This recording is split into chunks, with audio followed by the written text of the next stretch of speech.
Hello everyone, welcome to my channel Pakhi's ওয়ার্ল্ডে তোমাদের সবাইকে অনেক ওয়েলকাম আর অনেক ভালোবাসা। আশা করছি ভালো আছো, আমিও ভালো আছি। আর দেখো আজকে হচ্ছে রাধাষ্টমী, আর সবাইকে বলি শুভ রাধাষ্টমী।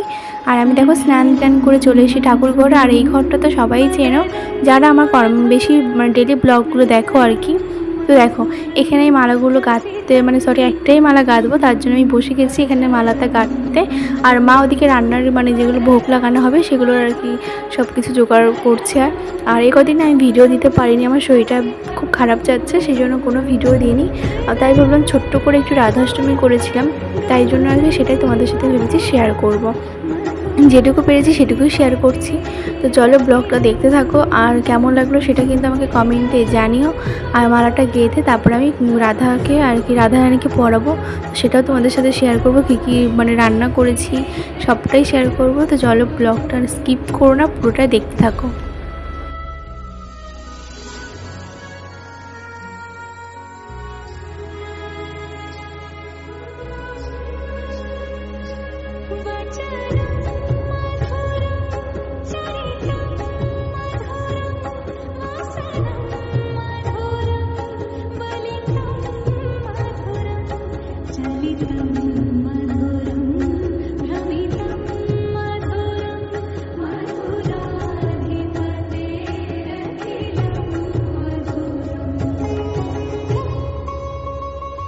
আর মালাটা দেখো আমার গাঁথা হয়ে গেছে, আর একটাই যেহেতু মালা সেই জন্য গাঁথতে আর কি সময় লাগেনি।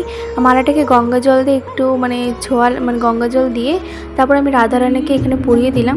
আর কেমন লাগছে তোমরাই কিন্তু কমেন্টে বলো। আর গোপালকে জানো তো আমি ফার্স্ট টাইম ওখানে কি বলে এই তিলক ফেব্রিক দিয়ে আর কি এঁকেছিলাম। তো এটাই ফার্স্ট টাইম করেছিলাম। তোমরা আমাকে কমেন্টে বলো যে কেমন লেগেছে আর কি। আর মা বলছিল খুব ভালোই লাগছে। তারপর দেখো চলে এসেছি এই ঘরে রান্না বান্না ভোগ লাগানো সব কিছু জোগাড় ব্যবস্থা করতে। দেখো মা এখানে তালটা গুলিয়ে নিচ্ছে, আর ওদিকে আমি ময়দাটা চেলে নিচ্ছি, যেহেতু ময়দাটা লাগবে, তালের বড়া হবে, লুচি হবে সেই জন্য, আর মালপোয়া হবে।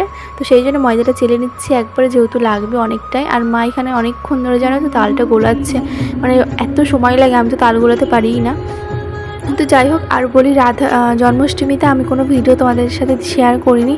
তার কারণ হচ্ছে জন্মাষ্টমীতে যেহেতু আমি পুজো করিনি, উপোস ছিলাম না, সেই জন্য আমি তোমাদের সাথে কোনো কিছু শেয়ার করতে পারিনি। আর রাধাষ্টমী যেহেতু ভালো আছি, একটু শরীর ভালো আছে, সেই জন্য ভাবলাম চলো উপোসটা করি। আর আমি আজকে সারাদিনই উপোস থাকবো, আর কালকে নিরামিষ খেয়েছিলাম, তো সেই জন্য সব কিছু করছি। আর মাও উপোস আছে, তো এটাই হচ্ছে কথা। আর তো দেখা যাক, আর 12টার মধ্যে ভোগ লাগাতে হবে, তো সেটাই আর কি তোড়জোড় করছিলাম দুজনেই, যে খুব ব্যস্ত। আমি যেহেতু একটু ঘুম থেকে লেটে উঠেছি, তাই জন্য একটু লেট হয়ে গেছে। তো সেইটাই, তো এখানে দেখছি আটা রয়েছে, ওই আটাটাও আমি আর কি একটু চেলে নেবো। আর যে বস্তাটা রয়েছে না, ওর মধ্যে আমাদের মাসকাবাড়ি বাজার রয়েছে, তো সেগুলো কিচ্ছু তোলা হয়নি। তো মা বলছিল যে রাধাষ্টমীতে যা যা লাগবে নিয়ে তারপরে রান্নাঘরে আর কি তোলা হবে। তা বললাম ঠিক আছে, তো সেখান থেকে আর কি নিচ্ছি। দেখো ময়দাটা আমার চালা হয়ে গেছে, তারপর ওর মধ্যে একটু আমি আটাটা সেটা একটু চেলে নিয়েছি। আর মা এদিকে তো তালটা গোলাচ্ছে। তো চলো ব্লগটা দেখতে থাকো।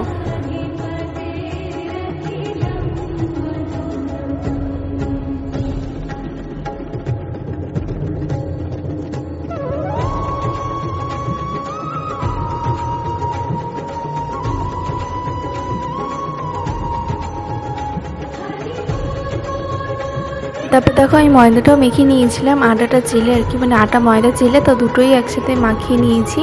আর এখানে আমি বেলে দিচ্ছিলাম গুটিগুলো লেচি করে, আর মা ভাজছিল। আর মা বলছিল যে তুমি আমি না বসে বেলতে পারি না, দাঁড়িয়ে দাঁড়িয়ে ভালো বেলতে পারি, কিন্তু বসে বেলতে একটু অসুবিধা হয় আমার। তো মা বলছিল আমি বেলে দিচ্ছি, তুমি ভাজো। তো মা বেলার কাজটা খুব ভালো করে, তোমরা তো দেখেছো ব্লগে যে মা রুটি করলে মা মেখে দেয়, বেলে দেয়, আমি শুধু করি।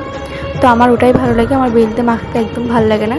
তাও তো আজকে আমি মেখেছি, মা যেহেতু তাটা গোলাচ্ছিল সেই জন্য অনেক দেরি হয়ে যাবে, নাহলে মাই আর কি মাখতো। আর এদিকে আমি দেখো লুচিগুলো ভাজছিলাম, আর মা হলো বেলে দিচ্ছিলো। তো লুচিটা ভেজে তারপরে তোমার মা হচ্ছে মালপোয়ার যেই ব্যাটারটা সেটাও মা মাখিয়ে রেখেছে, ওটাই আর কি আমি ভাজবো। আর মা চলে গেছিলো ঠাকুর ঘরে ফল বানাতে। তো মা ওদিকে ফল বানাচ্ছে, যেহেতু টাইমও হয়ে গেছে জানো তো, অনেকটা লেট একটু তাড়াহুড়োর মধ্যেই করছিলাম। তাই জন্য সবটা শেয়ার করতে পারিনি। আর মা ওদিকে ফল বানাচ্ছে, সেটাও তোমাদেরকে আমি দেখাতে পারলাম না। তো আমি একেবারে গুছিয়ে তোমাদের সাথে শেয়ার করে দেবো, মানে দেখিয়ে দেবো। আর এদিকে দেখো আমি মালপোয়াগুলো ছোটো ছোটো করে বেশ ভেজে নিচ্ছি। মা বলছিল একটু বড় করে, আমি বললাম না, ছোটো হলে না দেখতে ভালো লাগে, বেশ ছোটো কিউট জিনিস। তো সেই জন্য ছোটো করে আর কি ভেজে নিচ্ছি। তারপরে এখানে তালের বড়াটাও ভাজবো। এখনও তালের বড়া ভাজা হয়নি জানো তো, অনেকটা লেট হয়ে গেছে। কখন কি করব সেটাই বুঝতে পারছিলাম না। সেটা আমার চোখ মুখ দেখলেই তোমরা বুঝতে পারছো যে কতটা টেনশনের মধ্যে রয়েছে, যে 12টার মধ্যে হবে কি না। আর এই পাশে হাঁড়িতে দুধ গরম করে রেখেছে, সেটাও দুধটা দেওয়া হবে। আর কালকে যেহেতু ভোগ আছে, কালকের ব্লগটা আমি তোমাদের শেয়ার করব না, যেহেতু মানে ব্লগ করতে হবে, তারপর তোমাদের সাথে শেয়ার করতে হবে, তাই না? সেই জন্য কালকেও রাধা রানীকে ভোগ লাগানো হবে আর কি। তো খিচুড়ি বা অন্ন যেটাই হোক লাগানো হবে, সেটা তোমাদেরকে আমি পরে একদিন শেয়ার করে দেবো। দেখো এখানে আমার মালপোয়াটা ভাজা হয়ে গেছে। এবার আমি এখানে তালের বড়াগুলো ভেজে নিয়েছি। আর এই ভিডিওটা কিন্তু মা আমাকে করে দিয়েছে। আমি বললাম তুমি একটু ভিডিও ক্লিপ করে নাও। মার যেহেতু ওখানে ফল বানানো হয়ে গেছে, তো তাই আমি বললাম যে একটু ক্লিপ করে নাও, যাতে আমি তোমাদেরকে দেখাতে পারি। আর তালের বড়াটা তো আগেও আমি দেখিয়েছি ব্লগে। তো এটা হচ্ছে মা সব মাখিয়ে রেখেছে আগের দিনের মতনই, আমি শুধু দিয়ে ভেজেছি। দেখো দিয়ে ভাজার ব্যাপারটা আমি খুব ভালো এক্সপার্ট পারি, কিন্তু মাখানোর ব্যাপারটা না আমার কাছে একদমই হয় না।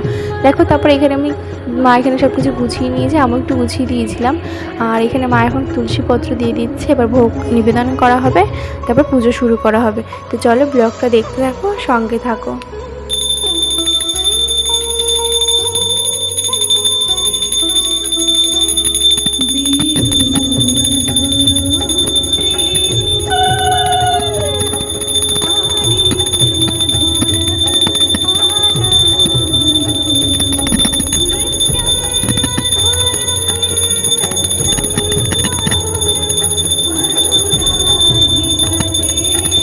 আর যারা আমার ব্লগটি নতুন দেখছো, প্লিজ আমার চ্যানেলটি সাবস্ক্রাইব করে দিও। আর ব্লগটি কেমন লাগলো সেটা আমাকে কমেন্টে জানিও।